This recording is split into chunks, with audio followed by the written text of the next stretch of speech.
You told the Awful Announcing podcast, and this is a quote, "We knew when Norby, as in Williamson, the former executive editor and head of event and studio production, took over our show, he didn't really want us to be the anchors. He never would have chosen us to host the 6 o'clock show. But I do think us not being his first choice, or not being a choice, I should say, I think that hurt. And I don't think, while there was certainly a level of professional respect, the narratives around our show, he didn't help to kill those. And I don't know how much he had to do with creating them, but I could say I certainly had my suspicions, especially when it came to certain narratives, that our show was too political," which is very interesting, by the way, to look back on as we're watching ESPN and some of the main people there now. However, he never would have chosen us to host the 6 o'clock 6 o'clock show, but I do think us not being his first choice or not being a choice, I think that hurt. Why? It hurt because the best example I can compare it to, it's like if you are a starting quarterback and the coach that brought you in gets fired and they bring in a new coach who has a completely different offense that really doesn't play to your skill set. You're talking about the Or Bears, by the way, just so you know. or frankly, because they didn't draft you, Right. they have no allegiance to you whatsoever and don't really care about developing you because you're not their pick. You're not their guy. So when there was a change in leadership and the person that brought us in was no longer in charge of our show, and especially understanding that it seemed to be Norby's general television philosophy was a little more conservative than ours. And I knew from the beginning we were going to have a problem. And as much as we had many closed door meetings with Norby, and really, he tried to reassure us that that wasn't the case and that he thought we were both very talented. And I don't deny that on some level, yes, I'm sure he did think that we were talented, but he didn't think we were a fit for SportsCenter. And I think that was pretty clear. Uh, and he had a different vision for what he wants SportsCenter to be that did not match ours. And so we're already on a different page creatively and what we think the show should be and how it should be presented. And it seemed like because of the poor narratives that surrounded our show, the too political, the too black, and those are really linked together because what was political about us? I mean, there was nothing. Like Mhm. it wasn't like you turned into the 6 o'clock Sports Center and we were discussing immigration reform. Like that Right. that didn't happen. Like we weren't discussing healthcare. We weren't like Obamacare or not. Like that was never that was never anything that we presented. Now, if there was some political or social issue, it was definitely tied to sports and it was definitely in the news. So it wasn't like we were bringing these topics out of left field. But when you go back and look at some of the things that were said about our show and written about our show, that politics stuff came up and it was just kind of ridiculous. And this is something that I think a lot of Black people know is that your presence is just political, whether you want it to be or not. So really what they were trying to say is where they get these two Black people from and why are they on my 6 o'clock Sports Center? That Mm. was that was the tone of it. And Norby, I think he was aware of how the show was perceived, wrongly perceived, I might add.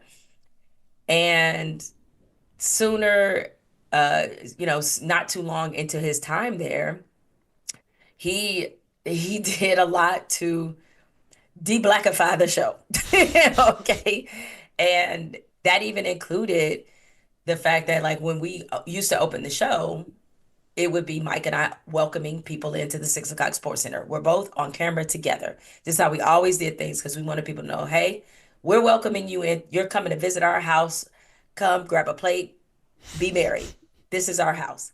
And Norby got in there and he changed it. He changed the total opening completely to where not only did he get rid of our music, which was done by DJ Jazzy Jeff, Oh man. he also, right, which ain't easy to get Jazzy Jeff to do Legend. anything Legend. for you. I Legend interviewed him. in He's everybody. amazing.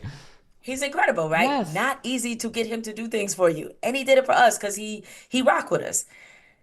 Got rid of that. And then they use what we call a voice from God to do the intro to Sports Center. And he may not have meant it this way. I can't speak to what his intentions were, but let me tell you how it came off. It came off as especially let me put this in further context, especially after there was a ratings meeting in which we were told that the number of white viewers were lowering for our show. And even though we maintained a very strong black viewership, they noticed that not as many white people were watching.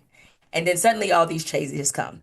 And so I mean, two plus two equals four in my mind. It's like one, I don't know what y'all trying to do. Is like you change the intro. You change the fact that Mike and I are on camera to welcome the show. Instead, you have a voice of God going over what people can expect from the 6 o'clock Sports Center. It's like almost like you wanted us to surprise the white people at 6:05 when they finally put the camera on us to be like, oh my God, you're telling me two black people hosted this show? Well, I don't know about this. It's like, what?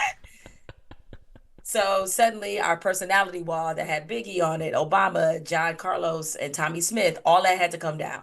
So all the things that signal to people that these are two black people who have Sports Center gone. And so it just seemed very intentional and Mhm. very purposeful that he wanted our Sports Center, he wanted to make Sports Center great again. Was oh wow, was he well put? Was he solely responsible for pulling down the images of Tommy Smith and John Carlos? Yes, it was his call. And I think a lot of it, frankly, I think the reason why the personality came out was because of one person, and that was Barack Obama. That was why. Because Mike and I had both been invited to the White House, and we had our pictures with Michelle and Barack Obama because we were very proud of them because we couldn't believe the president and the first lady were fans of ours. Like, who gets to say that? Hmm. We were proud of those. And I think they probably, because they couldn't single out and just remove his photo, they made us remove everything. So then it seems like it's just a unilateral, just remove all the personality wall and make it plain. But it was really about the Obama photo. I mean, because we're talking about at this point, this is 2017. We know who's president. ESPN is being excoriated for being too liberal, too woke. In fact, they used to call our sports center woke center. Again, why? Mm-hmm. Right? What makes it woke? What does that mean? Right? And so because of that, I think they felt like they needed to make it as vanilla as possible. Suddenly they wanted us to add more voices to the show. And, one of the ways I knew that, I mean, again, you could see we could read all the tea leaves. Like the tea leaves are tea leaving. And, it was suggested to us that we should have somebody like Will Kane on the show. Why? Oh, Why would you suggest that we have Will Kane on the show? For what? And that's no disrespect to Will Kane but it's like, is he an expert at something that we are not? Because like technically we are all the same thing. It's like, and in fact, we have more expertise than Will Kane because we actually covered sports. totally. Will did not. So we are actually sports journalists. We've actually done this. So why do you want Will Kane to be on the show? I know why you want Will Kane to be on the show because you want to send a bad signal to conservative white people that they're welcome to. So Hmm. just say that, right? Yes, absolutely. So you were not a fan of the model of let's put Will Kane on first take to talk about why the conservative flag is fine. And currently on Abby Phillips' show, that Scott Jennings has a seat because we need political neutrality. Like, what even is this political neutrality in 2025?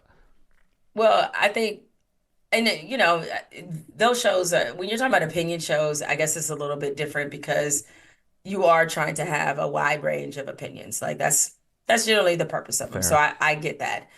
But what I would say is that this is kind of overall blanket in our profession is that we are we have become intoxicated with neutrality rather than truth because we're trying to both sides everything and everything doesn't need to be both sides. Like we want to die on the sword of neutrality when we should be trying to die on the sword of truth. The truth is, there's not two sides to racism. You can't both sides it, right? You can't both sides bigotry. You can't both sides ignoring the Constitution. You can't both sides sending somebody to a El Salvadorian prison. You cannot both sides any of these things, right? Because right is right, wrong is wrong. We know what that means. These are not necessarily issues of politics. This is just issues of like humanity for crying out loud. And because journalists have, there's a difference between being neutral and being fair. And a lot of us got those definitions misconstrued. Hmm. You can be fair, you don't have to be neutral. Right. Because there's some things, frankly, we should not be neutral about, in this moment, especially since the only way that a free press can thrive is through, or the only way a democracy can thrive is through a free press.